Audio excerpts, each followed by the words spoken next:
Hi అండి, అందరికీ నమస్కారం. ఈ ఫెంగల్ తుఫాన్ వచ్చింది. ఇప్పుడు పాండిచ్చేరిని, చెన్నైని అతలాకుతలం చేస్తూ ఉంది. ఈ తుఫాన్ ఎఫెక్ట్ వల్ల బెంగళూరు కూడా డైలీ వర్షం పడుతుంది. రోజంతా క్లౌడీగా ఉంటుంది. అసలు తడి ఆరట్లేదు టెర్రస్ మీద. ఎందుకని ఇప్పుడు మీరు చూస్తే టెర్రస్లో పరిస్థితి, మొక్కలు కూడా నీళ్ళు ఎక్కువైపోయినాయి. ఇది కాకుండా టెర్రస్ నెక్స్ట్ లెవెల్లో మీరు చూస్తే వాటర్ నిలిచిపోతూ ఉన్నాయి. ఎందుకంటే ఇక్కడ ఒక ప్లేట్ ఉంది, ఫిల్టర్ ప్లేట్. ఈ జాలి బ్లాక్ అయిపోద్ది అనమాట. మన పైన మొక్కలు, వుడ్ పీసులు మిగిలిపోయినాయి అన్నీ పడేస్తాం కాబట్టి వేస్ట్ అంతా. ఆ వేస్ట్కి ఇది ఈ ప్లేట్ బ్లాక్ అవుతుంది. సో అప్పుడప్పుడు వెళ్ళి క్లీన్ చేసుకోవాలి. అది క్లీన్ చేస్తే అప్పుడు వాటర్ వెళ్ళిపోతాయి.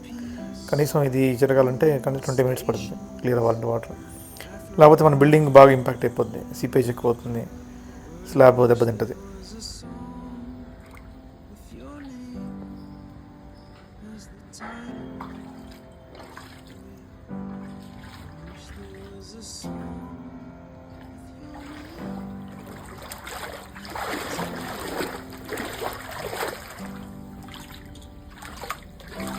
సో మన మిడిల్ క్లాస్ ఫ్యామిలీస్ కదండి, మనం జనరల్గా ఇది పారేయం. ఇది ఇప్పటికైనా అవసరం వస్తే లైఫ్లో అలానే ఉంచుకుంటాం. అది ఇక్కడ సమస్య. వేస్ట్ అంతా తీసి పడేసి మనం నీటి టైల్స్ వేసుకొని ఉంటే పైన ఈ ప్రాబ్లం ఉండదు. అంతా ఇది ఇట్లా బ్లాక్ అయితే ఉండదు. ఇది మీకు ఇవాళ చూపించి అప్డేట్ చేద్దాం అనుకున్నా. ఈ సైక్లోన్ ఇంకా తగ్గట్లేదు. అందరూ ఆఫీసులకు వర్క్ ఫ్రమ్ హోమ్ ఇచ్చారు. స్కూల్ పిల్లలకి ఆన్లైన్లో క్లాసెస్ చెప్తున్నారు ఇవాళ. సో చూద్దామండి ఎలా ఉంటుంది పరిస్థితి రేపు ఎల్లుండి. Thank you for watching my channel. Bye.